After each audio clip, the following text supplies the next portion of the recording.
সালাম স্টিল ভোটের গাড়ি নিয়ে মানিকগঞ্জের সদরে আছেন সহকর্মী সাজ্জাদ জাহান। সেখান থেকে নির্বাচনী খবর জানাবেন তিনি। সালাম স্টিল ভোটের গাড়ি নিয়ে আমরা রয়েছি মানিকগঞ্জে 3টি সংসদীয় আসন রয়েছে। মানিকগঞ্জ 1 আসনে জামায়াতের প্রার্থী লড়ছেন, বাকি 2টি আসন জোটের প্রার্থীদের জন্য ছেড়ে দিয়েছে জামায়াত। এছাড়া প্রতিটি আসনেই বিএনপির প্রার্থীরা লড়াই করছেন।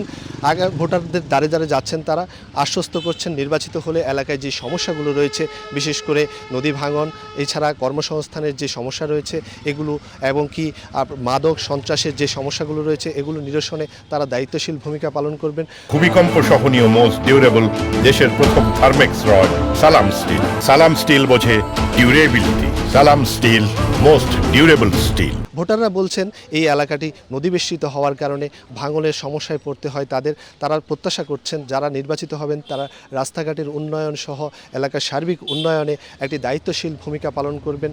এই ছিল মানিকগঞ্জ থেকে ভোটের গাড়ি নিয়ে আমার কাছে সর্বশেষ।